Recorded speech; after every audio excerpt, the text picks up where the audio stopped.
Bonjour Monsieur le Président, j'ai plusieurs questions à vous poser. Tout d'abord, je voudrais connaître le climat actuel des discussions qui sont engagées depuis plusieurs temps, comme on le sait, avec les différents ministères. Quelles sont les avancées ces derniers jours? Le climat, il est ce que j'ai écrit dans mes circulaires et dans mes différentes vidéos que j'ai faites au profit de la profession. Aujourd'hui, nous avons eu à plusieurs reprises et vu le directeur de cabinet du ministre de la Justice, Madame Taubira, les services de Bercy, Monsieur Macron et les services de la chancellerie. Voilà, à ce niveau-là, nous sommes dans des discussions et ce que je peux vous dire d'ores et déjà, c'est que le texte concernant la croissance et le pouvoir d'achat n'est aujourd'hui pas finalisé. Ça, c'est certain. Dans les discussions que nous avons engagées, je le dis et je le redis à la profession, et je vous remercie de me poser cette question, et je comprends tout à fait que les jeunes soient inquiets, et particulièrement ceux qui vont rentrer dans la profession ou ceux qui ont emprunté pour y accéder.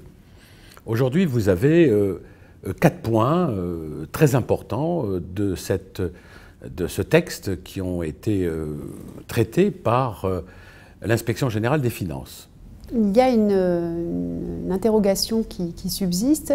Pouvez-vous nous confirmer que le principe du monopole de la signification est définitivement acquis aux huissiers de justice? RTL, qui a interrogé vraisemblablement Bercy, et puis lors de mon dernier entretien avec Madame Taubira et Monsieur Macron et ses services, j'ai posé le principe qu'avant toute discussion avec les différents ministères, et particulièrement la première table ronde, il fallait écarter la signification qui devait être confiée à un opérateur. Donc ça a été écarté immédiatement. Très bien. Donc on me l'a encore confirmé aujourd'hui. Ce principe de la signification est écarté.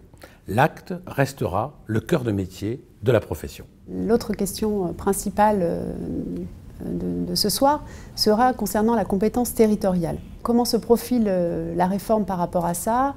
Doit-on penser déjà qu'on arrivera à une compétence nationale?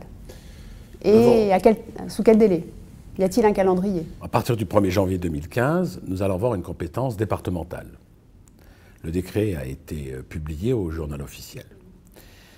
Dans les discussions que nous avons aujourd'hui, il a été admis, bien que les notaires, les mandataires, les commissaires-priseurs soient en compétence nationale, seuls les huissiers de justice ne le sont pas.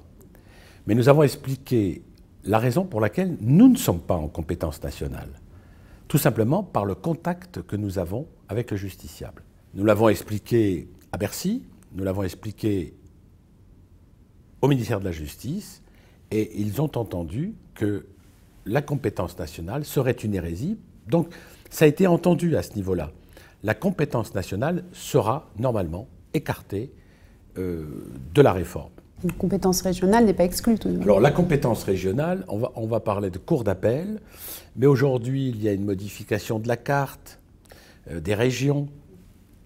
Ça ne se fera pas dans l'immédiat. On va attendre que les territoires se refassent pour pouvoir accéder à cette compétence qui, semble-t-il, s'orienterait vers une compétence régionale, mais après une étude d'impact, vraisemblablement dans un laps de temps de 3 à 5 ans. Mais en tout état de cause, je me refuse complètement à la compétence nationale. Question suivante concernant l'ouverture aux capitaux étrangers.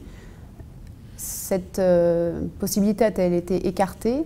Si oui, concernant les capitaux internes, donc français, mes confrères, mes consoeurs et moi-même avons peur d'une ouverture à un capital possible pour une société de finance, une banque, une assurance, une société de recouvrement ou même de crédit consommation qui sont nos clients. Si nous acceptions des capitaux extérieurs autres que ceux qui sont interprofessionnels, quand je dis interprofessionnels, c'est-à-dire dans le cadre des nouvelles structures, celles SPFPL, autres que les notaires, les huissiers, les commissaires-priseurs, les mandataires liquidateurs, ces professions du droit, là il n'y a pas de danger.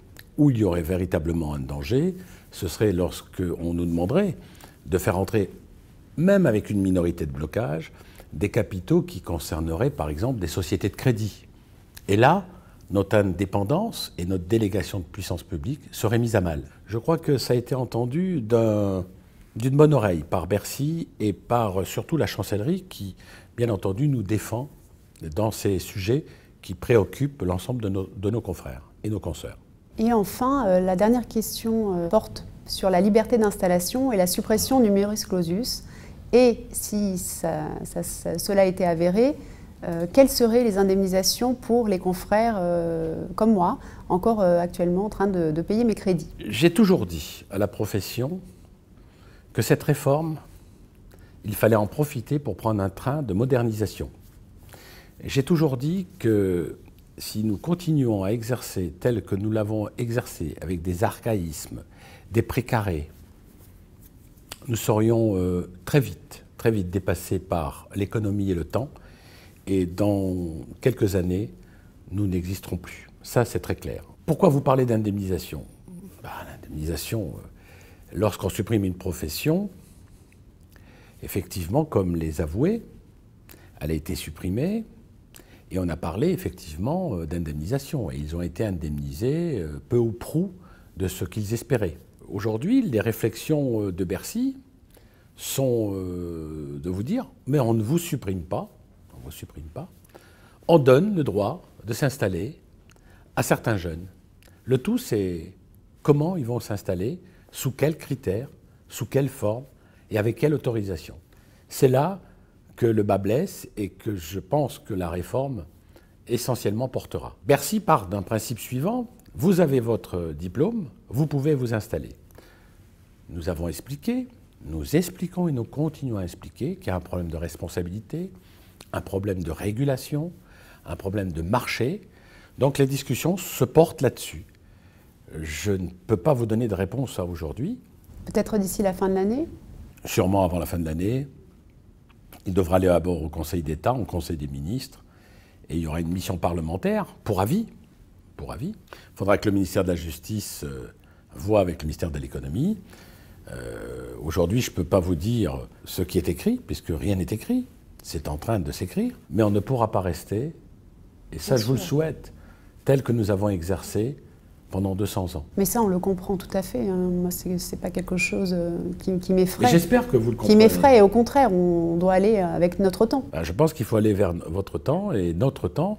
Et moi, qui ai un certain âge, entre guillemets, je voudrais qu'on se modernise de façon à ce que notre profession soit pérenne pour le futur et pour les jeunes. Il faudra, je ne sais pas comment, mais trouver une solution pour augmenter le nombre d'huissiers et augmenter peut-être le nombre d'offices. On ne peut pas aujourd'hui rester tel que nous le sommes.